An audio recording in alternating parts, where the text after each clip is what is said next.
The Batman, directed by Matt Reeves, stars Robert Pattinson as the Caped Crusader. He stars as Bruce Wayne, who is in his second year as the Dark Knight, and in doing so, he stumbles upon a new uprising serial killer that labels himself as the Riddler, and he is now taking action and killing off many political figures in Gotham City, and this means that Batman has to stop him.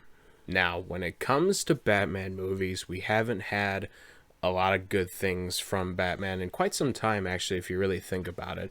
I mean, we had the Michael Keaton stuff from a long time ago. That was some good stuff. And then we went a really long time without anything really great. And then Christopher Nolan decided, hey, let's make Batman really good. And Batman was great for a long time. And we haven't seen a good Batman movie since then. I would argue since The Dark Knight, to be honest with you. As much as I do like Dark Knight Rises, there are considerable problems with the movie, and I think Dark Knight is an exponentially better movie. So when I heard that Robert Pattinson was casted as this character, and I saw who directed it, and I saw the direction they were going with, and I heard rumors about what it was going to be, I got excited because Ben Affleck didn't do it for me, and as much as I wanted Ben Affleck to do better, they didn't portray the character correctly. And I thought, okay, a younger Bruce Wayne, a different side of Bruce Wayne that we haven't really explored. This could be really fun. And sure enough, this movie is really good, guys. To start off, I think the direction of this movie is fantastic. Matt Reeves really understood what the story was. He really understood how to present it. And while I do have issues with how long the movie is, I think you probably could have shaved off 10 to 15 minutes because this movie is nearly 3 hours. And if you look at movies like, and I think it's only fair to compare it because it is a similar movie in a way, The Dark Knight is a lot less. I think it's only 2.5 hours, and the pacing of that movie is considerably better than this one, in my personal opinion. That's not to say I didn't like the slow burn stuff in this movie. I just think there were points in the middle of the movie that I thought dragged a little bit, and I think on rewatches every now and then I would find myself maybe skipping certain parts, but by no means is it like a huge like completely ruins the movie for me. It's just I think the pacing of the movie could have been a little bit better.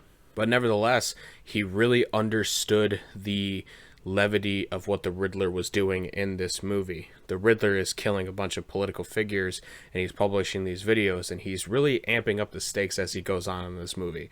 And I think that the Riddler is just casted so perfectly in this movie. Paul Dano brings an incredible performance out of this character. It is very scary. It is a different take on the character, and we didn't really see that before, at least not in depth. I know that Gotham attempted to do certain stuff like that. It wasn't executed at best.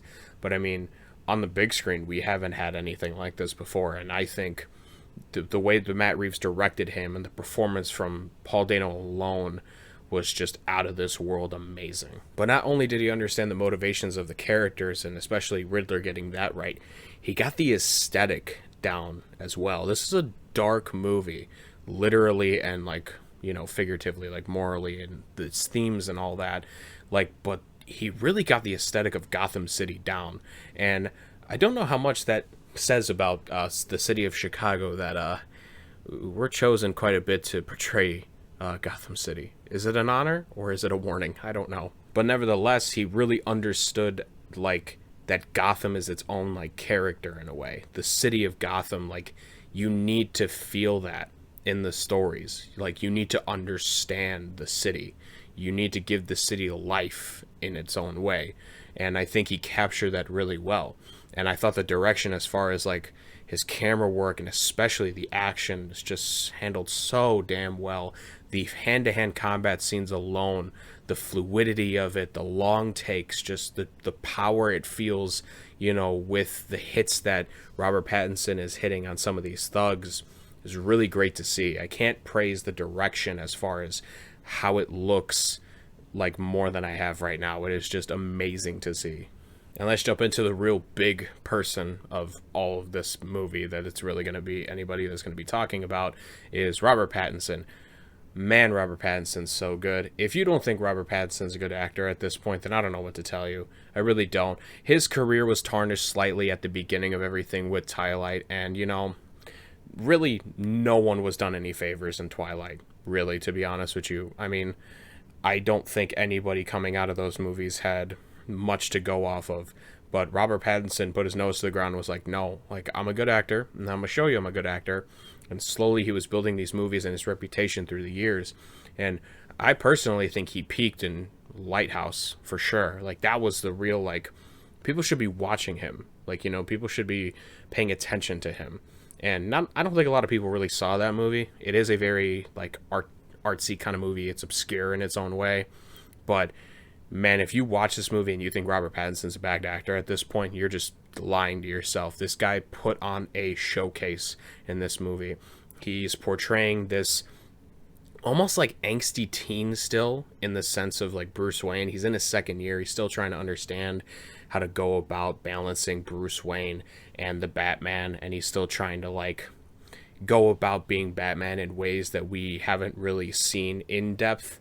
Like, he's using the fear factor more than, like, I think what Christian Bale's Batmans did before. Like, Christian Bale's obviously, you know, Batman is all about using its fear, but, like, I feel like the way that it was presented in this movie, Robert Pattinson really was honing in on the fact that it's a single dude, and he is coming to wreck shit if you see that spotlight in the sky. I thought he portrayed like Batman really well. I thought that the body language of him was really well done for the most part. I really thought that the Bruce Wayne aspect was done extremely well in a way as well. And I also think that it is nice to see a Batman movie that features a lot of Batman. And the biggest part about that too is that we haven't really gotten a great detective story. We haven't gotten to see Bruce Wayne as Batman really figure out things, and we haven't really seen him do like, oh, here's the grand picture of what's happening, and like, let's really delve into like what's going on. This movie definitely does that, and it is a major positive. And actually, the only real main issue I have with Robert Pattinson's character in this movie, and it's really not even his fault, it's the costume design is not for me personally. I think when I think of Batman, I don't want to see his whole jawline from here down. I think that it's like, it just looks weird to me. Like, I'm used to seeing Batman like seeing like this much of his face. Like, you know what I mean? Like, that's a little, like, if you're gonna make the cowl, like, don't show as much of his jawline. I think I liked a lot of the other parts of the suit though too, because it is kind of self-made and he's wearing like these really heavy duty boots, and like the metal plating and all that stuff was really good. I just think they kind of missed on the cowl a little bit. If they would have just tightened that up and like made it maybe down to like right here, you know, instead of seeing like the whole like basically to the back of his jaw, you know, I think it would have been a little bit better. And some of the other minor characters that I want to hit on before I hit on to the next major character is, I think Jeffrey Wright as James Gordon in this movie was really good. I thought that he brought a different style to the character. I don't know. I think like just the way it was portrayed in this one, I didn't hate it. I liked it a lot. I think he didn't detract from anything. And I think the relationship that he built off of with Batman was really good to see. And Colin Farrell also plays Oswald Cobblepot, aka the Penguin, in this movie, and man, he is so unrecognizable. I thought he did really well. He is not in the movie as much as I thought he would be. He is in a movie a decent portion, and I think he is getting a spin-off series if I'm not mistaken, but man, is he really unrecognizable. I thought he maximizes as much time as he can out of the screen time that he gets. I wish I would have seen a little bit more from him, but nevertheless, what he did was really good. And the other major character in this movie that we also have to talk about is Zoe Kravitz as Catwoman, Selina Kyle. Man, they really did a good job. They really did an exponential job with this one too. Honestly, I prefer this portrayal of Catwoman more than Anne Hathaway's. I did like Anne Hathaway a lot in The Dark Knight Rises as Catwoman, but something about this felt different. I think that they balanced the mystery of Selina Kyle's character along with the intimacy and the relationship that she eventually kind of blossoms in all Batman stories with Batman specifically. I think that she did really awesome. Like, there really isn't anything glaring that I thought was bad about the portrayal of this character. I thought Zoe Kravitz was amazing in this movie. In the end, do we think this Batman, is the best Batman movie we've seen?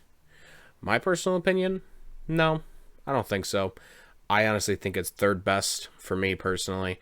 I think The Dark Knight is the best Batman movie ever made, and I also think that Batman Begins is slept on heavily, but nevertheless, I will say that this is a, back to form almost for Batman. I've wanted to see a good Batman movie for a long time now, and it's been almost 10 years now, I want to say, since The Dark Knight Rises came out. It was in like 2012, and that was the last, at least halfway decent, Batman movie. Maybe halfway decent is a little harsh, but either way, we haven't seen a great Batman movie since The Dark Knight, and I think this knocked it out of the park. Everyone involved with this movie, especially with some of the production issues that they had, because this movie was being shot and produced during the COVID era, and obviously that is a difficult task to take, but everyone should be really proud of it.